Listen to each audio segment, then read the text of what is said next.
1,533. The government of Liberia appreciates international partners who are involved with the repatriation and resettlement process of these Liberians. They are our citizens. And like the foreign minister indicated the other day, there's nowhere like home. So we have to open our arms to welcome our brothers and our sisters who were then despised and exiled as they return home. Lastly, we'd like to conclude by speaking on what is happening at the Liberian Senate and certain media institutions.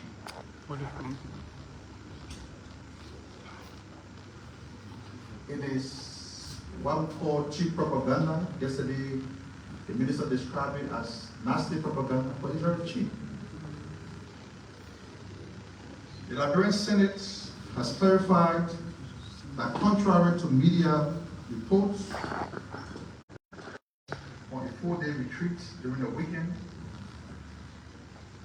the cost of that retreat, the Senate has said, is not more than $50,000.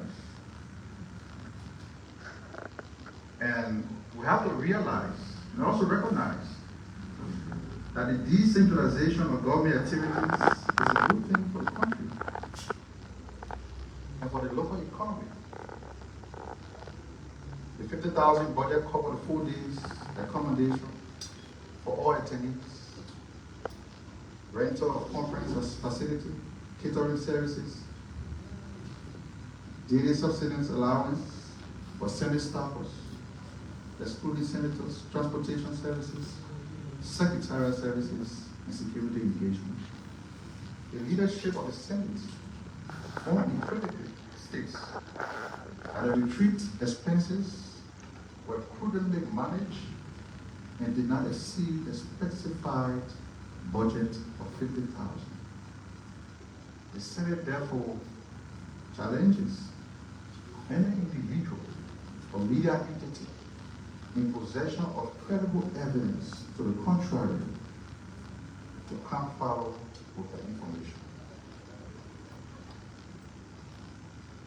We add on to the Senate to call for responsible journalism and political commentary. It is a shameful and disgraceful act to report gossip, speculation, and hearsay without having verified your facts, and after you are confronted with the contrary information, then you start to ask for proof. We urge our media colleagues and opinion leaders to take the allegation of corruption to the next level, but not only causing public frenzy, but providing hard facts and pieces of evidence to incriminate any public officials. We encourage the media, Liberian people, are very sensitive and wise. They will not fall for purely cheap propaganda. The government is focused as one body to deliver the rescue agenda to the Liberian people. We conclude by saying that the Senate has spoken.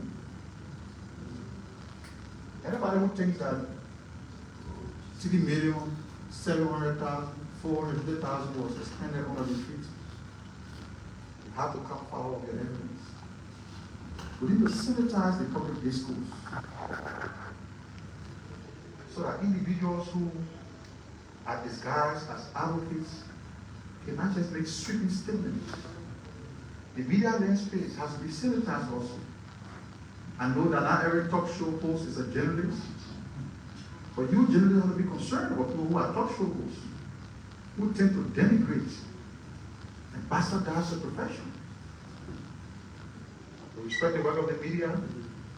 That's why this ministry will continue to partner with the government of Liberia to continue to provide the Liberian media, be it international or local, a space to do your work. But we encourage you to be responsible.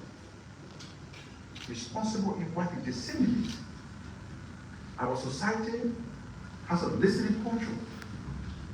People who hear things on the radio tend to believe what they say on the radio. And yet now for this platform where we frequently come to speak or provide contrary information, you can mislead the people. It is wrong. That being said, let me now invite to the podium. Like I said, we have two distinguished guests. So we'll take the administrative agenda to do their presentation first, and that will be followed by the administrative post and telecommunication. Madam General Minister.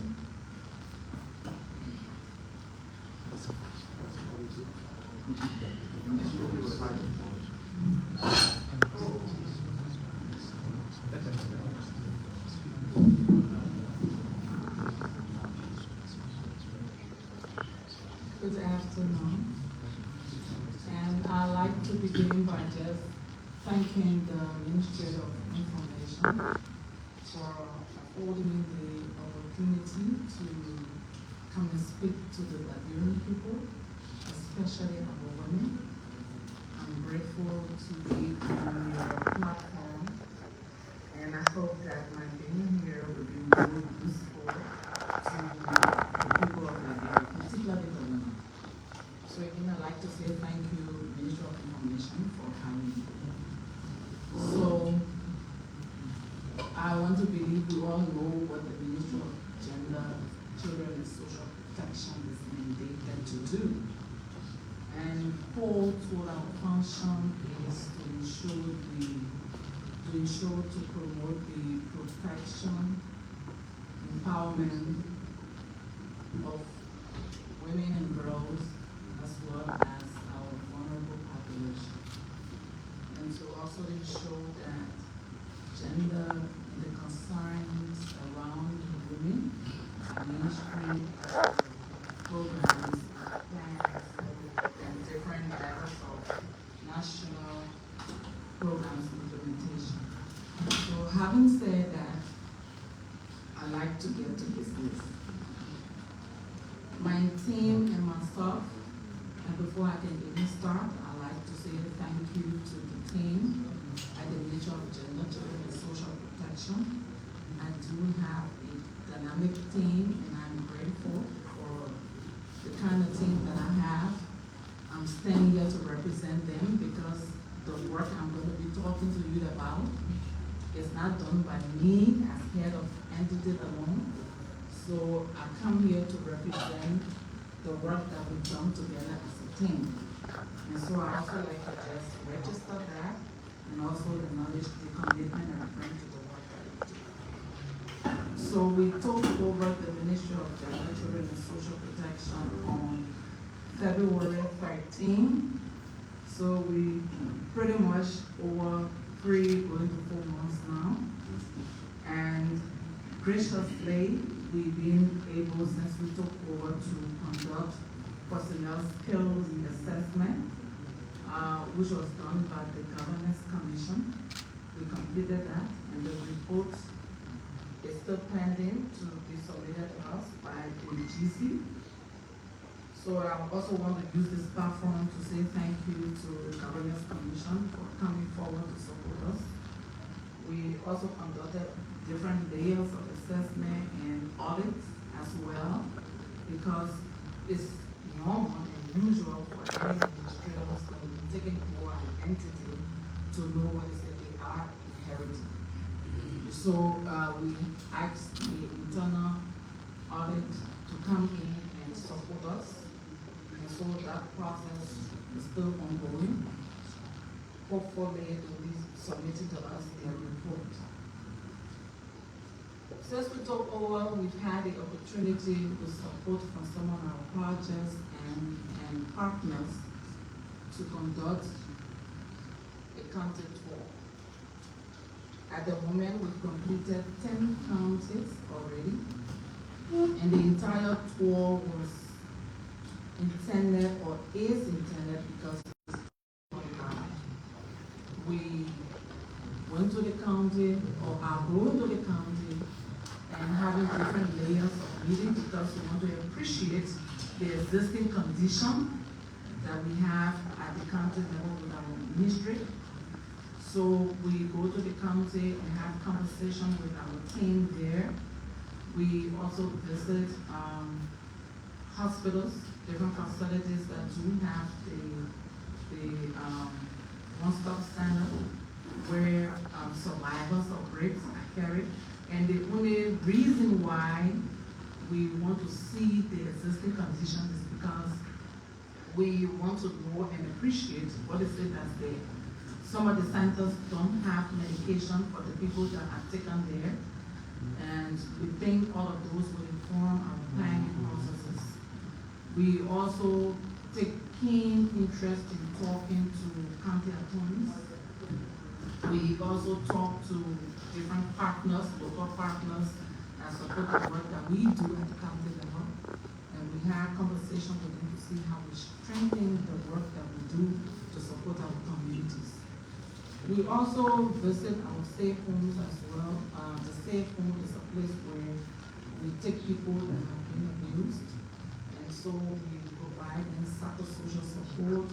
And so we want to appreciate these different structures that we have and ensure that we, operate it if there's need to, and so forth. And thankfully, we've been able to do 10 counties out of 15.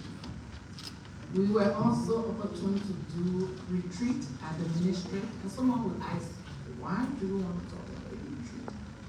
But I think the retreat set the basis for us to come up with a clear direction on what is it that we inherited and what is it we want to do, what can we turn in the system as per our mandate, as our legacy project or focus or priority.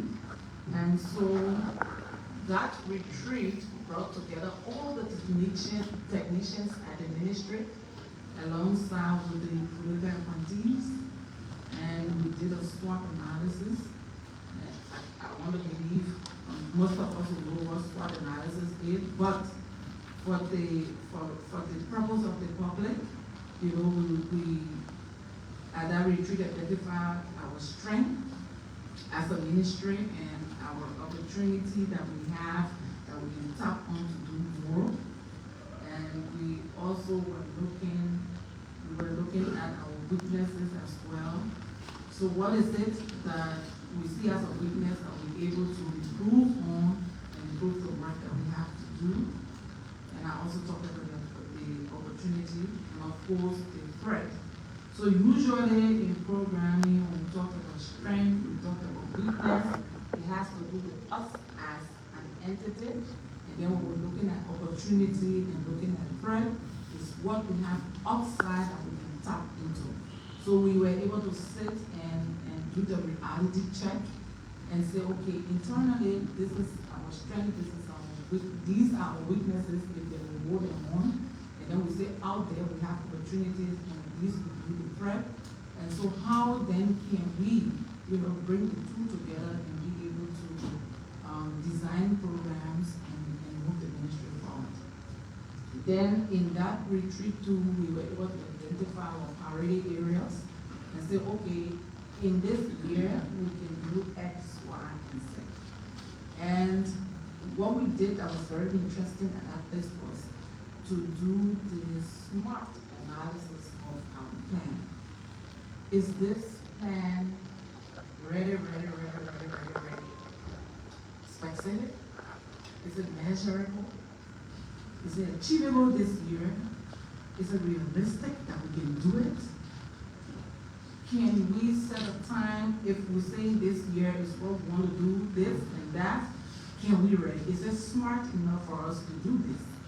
So we did that, and some of the things that we had, we realized that we couldn't achieve, and so we took it off the list, and then we consider time, we consider capacity, we consider the resources, and so forth. So those were the key things we were looking forward to. to see whether we got funding to do certain things, whether we got the capacity to do it in the time that we think we want to achieve it, and so on. So that retreat was very useful to us coming on board as a new team. And I appreciate UN Women who supported us to have a retreat.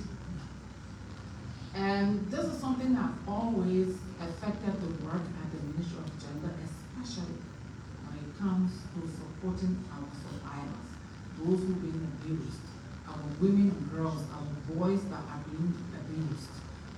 It's, a lot of times we don't win our cases because there is no evidence-based part. So you go to court and the court says you got no proof. You know, you don't have a farm. People go, survivors go to court and they go with nothing in their farms. And a lot of times, at the end of the day, our survivors will go unjustice. So we saw it very expedient and prudent to activate the legal unit that we have at the Ministry of Gender. And thankfully, we have Anthony MFK, who is now acting in that role. And he's been very, very useful in recent times with all of our cases across the country. And we are preciously grateful that we were able to activate the legal unit at the Ministry of Gender to support our survivors, to generate evidence-based plans to support the cases. Thankfully, again, we were able to meet with orphanages. I'm sure a lot of us heard about the case with the American for African Adoption Home, a case that we inherited. So the police completed the investigation and submitted a report to us. And it was kind of disheartening for us with some of the things that came up because children were having sexual interaction with each other. And so because they are minors, the law cannot apply in terms of consequences. So we thought at the Ministry of Gender we need to take concrete steps to stop the recurrence of these kind of practices. And so in addition to taking steps to address some of these things, we had a conversation with all the orphanages across the country on Tuesday. So we had sent prior invitation to them to come to Monrovia. We actually wanted to reach out to them, but on our tour we could not because some of them are outside of the city center, and so we couldn't go to different locations. We didn't have the resources for that. So we asked them to come to Monrovia. So fortunately, they all came and we were pleased. So we had a very fruitful conversation. We thank them for the work they've been doing to support the work that we do as a government. And at the same time, we emphasize that the rules, the requirement to operate orphanage home must be followed. And what was key on that was orphanages having dormitories separate. Boys' dormitories should be separate from girls' dormitories. I'm not too sure that step will 100% address the issue, but I know it is going to reduce it because I am extremely siding by the information that children are sodomizing each other. 6 years old, 12 years old is sodomizing 6 years old boy.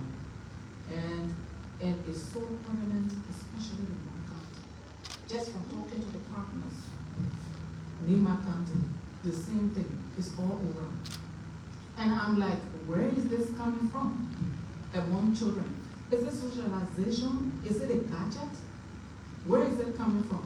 But this is something I've told my team we need to look beyond and really understand where, kids are coming from with this. But with the American for African Adoption Home case, I also visited the Justice Minister on Tuesday again, the same day, and had a very healthy conversation with him about ensuring that caregivers in that home account for their action, because the report informed that caregivers at that particular home were aware of the children abusing each other and took no action. And so the Ministry of Gender advanced the conversation to the Ministry of Justice, and thankfully he has started some work around that, because we are asking him, we officially wrote, asking him to ensure that caregivers, are persecuted for ignoring or let them take responsibility of not doing what they're supposed to do under the law. And so they are taking action on that as well. So we want to be grateful to them for the collaboration, but the situation is very sad, and I think it's a matter of urgency concern for all of us. And the Ministry of Gender continues to remain committed to ensure that we look beyond some of the things that are the root cause of what's going on with our children. So with the orphanages, we've agreed that the ministry, through the Department of Research, will monitor these different orphanages across the country, and we may be closing some of the orphanages that will not conform to some of the discussions we had around abuse in the homes, safety for kids, and all of that. So I also like to talk about the sectoral clearance, because it's something that is a matter of concern to people who are running, having different NGOs that come and acquire sectoral clearance from the Ministry of Gender. Thankfully, the Deputy Minister, in person of Minister Curtis Doherty and his team, were able to revisit and reduce the bureaucracy around the processes, and also included in the requirement for applicants to at least submit their application for sectoral clearance 2 months prior to expiration date. That way, the Ministry of Gender will be able to visit your home, do all the due diligence, and then have your sector clearance out to you in time. And thankfully, a lot of them have been giving us feedback that, everything is good with them so far. We are graciously grateful to the team again, particularly the Deputy Minister at Research, at the Department of Research. Again, the ministry launched the social cash transfer on the 31st of May in Grand Bassa County. The social cash transfer project is component 6A of the Real Last project.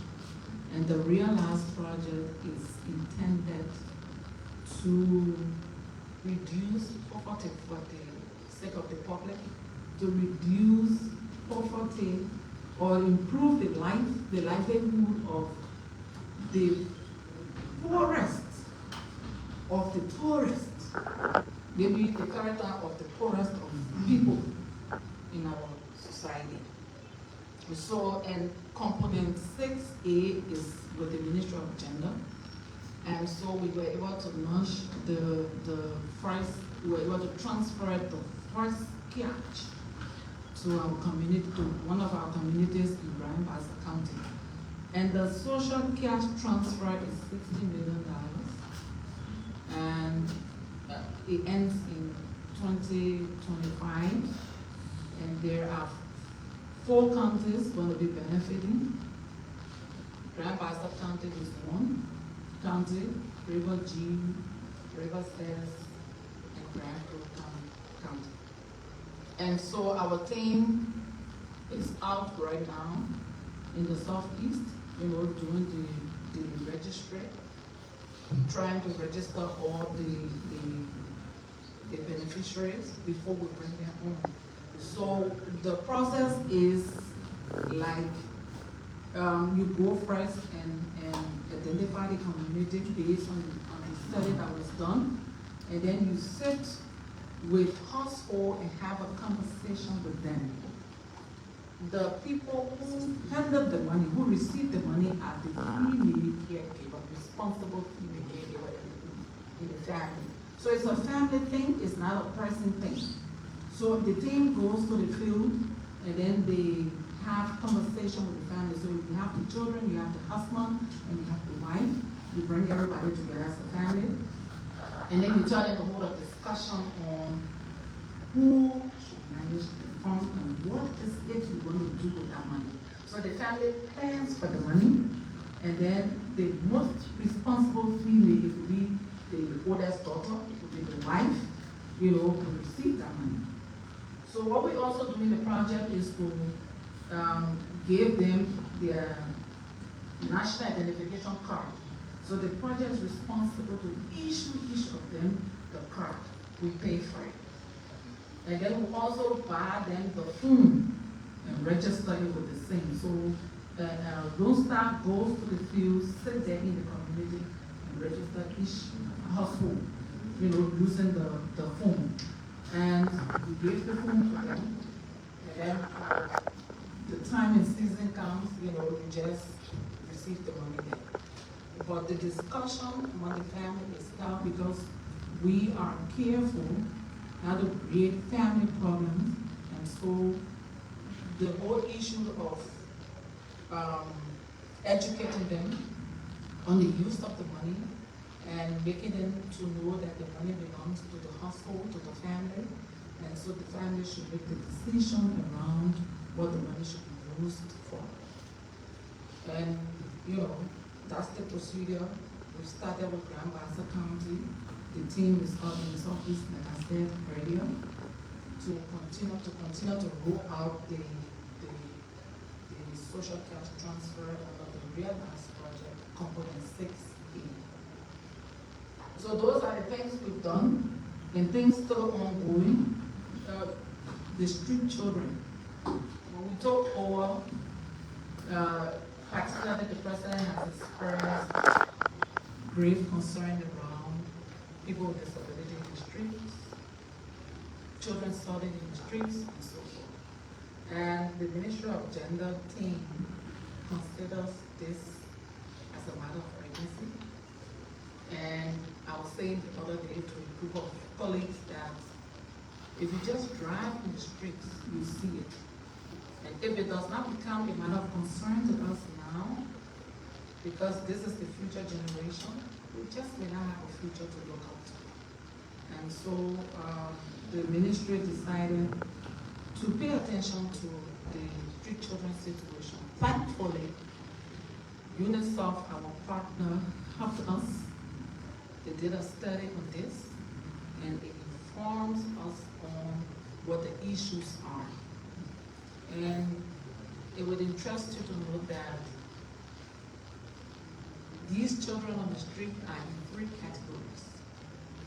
And so the project intends to address the situation not as the Ministry of Gender, but use the holistic approach, the multi-sectorial approach, to bring all ministries, agencies concerned together on this. So we've been in conversation with the Ministry of Education, Agriculture, Youth and Sports, Labor, Justice, all around this, because it has to do with child labor, at some point child trafficking. That's why labor is on board with this. And then we also realize that these kids are on the street because the underlying factor is poverty. And as a government, we should be paying attention to addressing the issues. And so we could just get on the street today and start removing the kids. But at the Ministry of Gender standpoint, we think the approach should be very sustainable. We should look at it in a more holistic way, know what the issues are, talk about the issues, and see how we can address the issues. Otherwise, the problem will continue to persist. And in conflict, to solve conflict, you must be able to do the analysis of the conflict. And sometimes the real actors are not seen. Their hands and faces are far beyond the scene, and the people who fighting the war or having the conflict are just implementers. And so we want to investigate this real well, and we're grateful that we have the Street Children roadmap in our possession, and we're going to be using that to inform most of our actions. And so we are also working with some of our partners, some of which have committed to us already, to address the situation considering caregivers, parents of these kids. So we are intending to put these three categories of children on a microscope, on the planning table, and see how can we provide interventions to each of the categories that we have. So in conversation with our partners and the planning phase and our internal colleagues, we've been talking about providing alternative livelihood for parents, because if a child was taken from MICAT and brought to Monrovia, and somebody is using that child to sell for them, and you take that child from the street, we believe the only reason that mother allows somebody to bring her son or daughter is because she cannot provide anything, and she's looking for opportunity for that child. And sometimes people bring children to Monrovia or to the urban area, and unfortunately abuse their rights.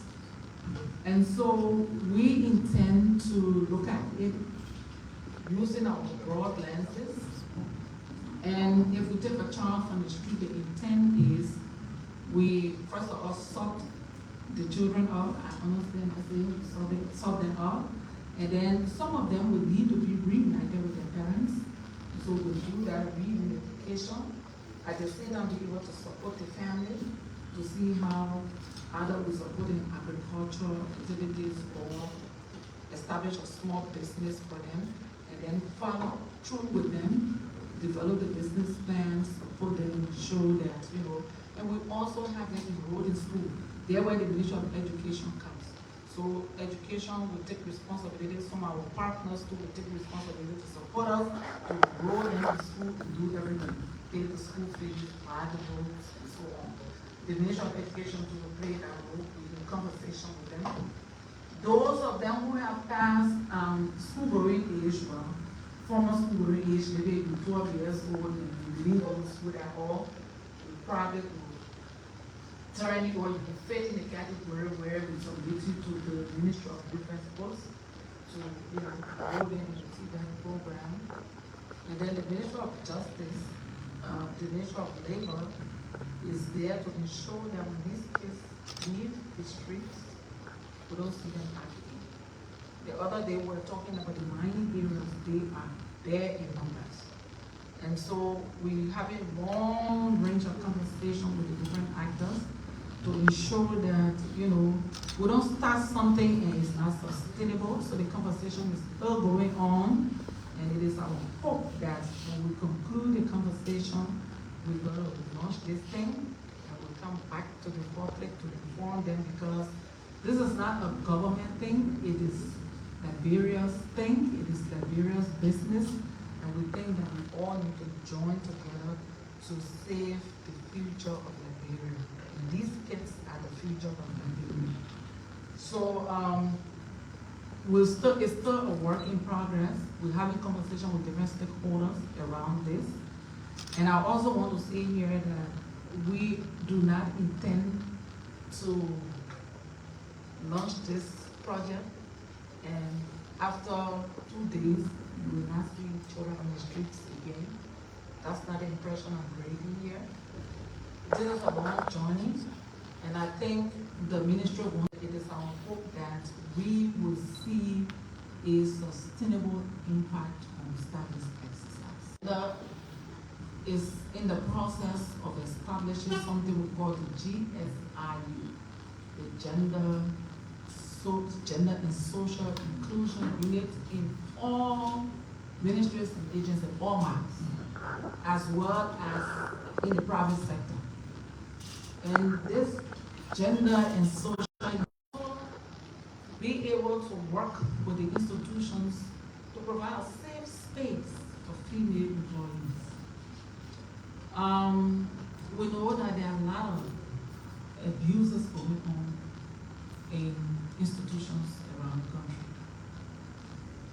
Bosses, male bosses are harassing female workers for relationship. At some point, they're threatening their jobs and so on. And we think this should stop. Every woman must have the free space to work, earn, and explore her full potential. And so we are going to be working with the units we established in these institutions to ensure that women are in a comfortable position to do their work as professionals. The unit at the moment, we have 18 coming up. I've read in a lot of institutions already. 18 of that will be coming up. 12 will be open in ministries and agencies, government, and then 6 will be in the private sector. We'll also hear about abusers in private sector. So most of the private institutions, we will open our unit there as well. So there where we are again, our national gender policy, when we came on board, it has expired. At the moment, our department responsible is doing a revision of the national gender policy. And as part of our legacy, we want to strengthen the national social protection system of the country. The Real Lives Project, Component 6B, addresses that. So we, at the moment, developing the national social protection policy, and we are hopeful that when our consultant concludes the work that we have to do, it will be submitted to cabinet for approval, and it comes along